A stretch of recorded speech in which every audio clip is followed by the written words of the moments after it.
Finding Mary. Mary huffed out a frustrated breath, knowing she should be at home. It was 1:30 a.m. and she was supposed to be sleeping, not dreading the self-inflicted headache she was bound to have in the morning. I'm already out. I might make the most of it. Up ahead was the Phoenix, the town's fanciest club with its dingy glowing sign.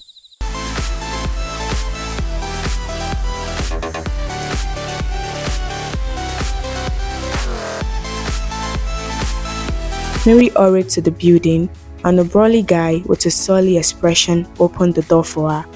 With a glance around the place, she fervently wished she was on her bed.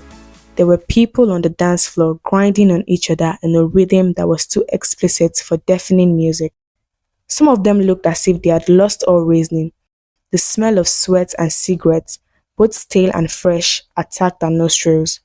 Mary walked up to the bar. The barman, with an efficiency she considered otherworldly, took her order. "I'll have a Bloody Mary, please."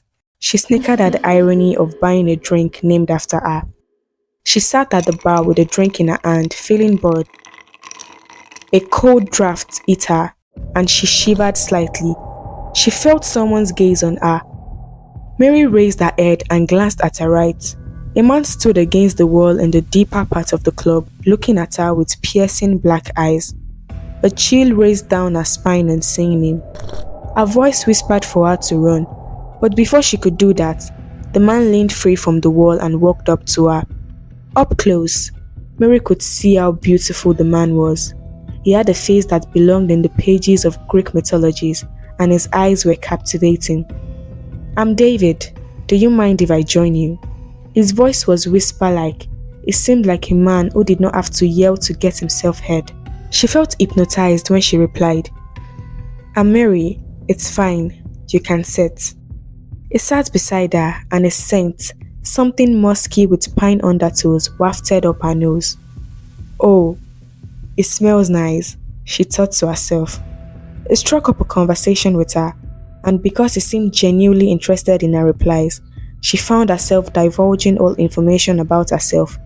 On normal days, Mary wasn't that naive, but it had been a long time since someone caught her fancy, or more accurately, since she caught someone's fancy. Something was probing about him that made her want to bare her soul to him. It was his eyes, she mused. They swarmed with secrets. Mary glanced at her wrist.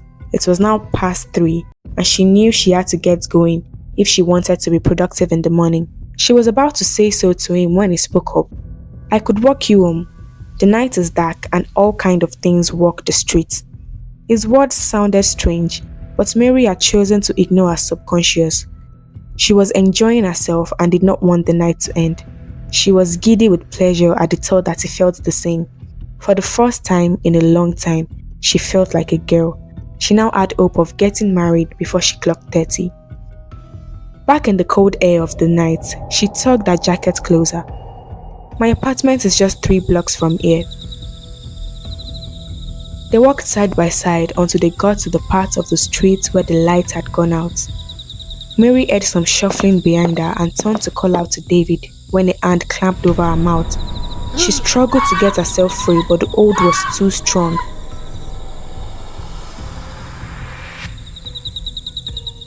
Something sickeningly sharp pricked her skin, and her muscles went lax in a matter of minutes. A low and gruesome sound came from somewhere. Mary tried to open her eyes, but it felt as if there were bricks on her eyelids. Her head felt heavy, and she could not move her arms and legs. "I did not have more than 1 drink. How could I be this hungover?" Then she remembered. She met David at the bar. She and David walked to her apartment, the needle in her neck. A fresh wave of fear hit her, and she started to cry.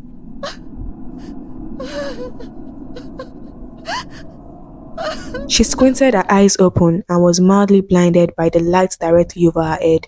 She moved her head to the left to escape the glare, and a scream caught in her throat. There was a figure of a woman bound to a bench. Her hair had been hacked off and she was missing some fingers. She was whimpering in pain. It was then that David came into the room. Gone was the smile on his face. He looked sinister, his eyes cold, and he was humorlessly smiling. He walked up to a workbench and picked up a saw. She distinctly remembered him mentioning that he was a carpenter. He walked to the other woman bound on the bench. She was already writhing in agony. Mary watched as he turned on the electric saw. The continuous buzzing filled her head with dread. He bent down and started a motion that hacked the woman's remaining fingers off. Mary, with a newly found meaning of fear, started to yell with low sounds coming through the gag in her mouth. A terrible bout of shakes overtook her body, and she lost both her breakfast and lunch, almost choking herself. David walked up to where she was bound. He looked maniacal, with the saw in his hands. She saw madness in his eyes, something she had earlier mistaken for secret. He injected her again, and though Mary struggled against it, there was nothing much she could do, and she started to lose consciousness. Her nose filled with a rancid odor, and her eyes welled with tears. Her last conscious thoughts were of a home that she would never see again.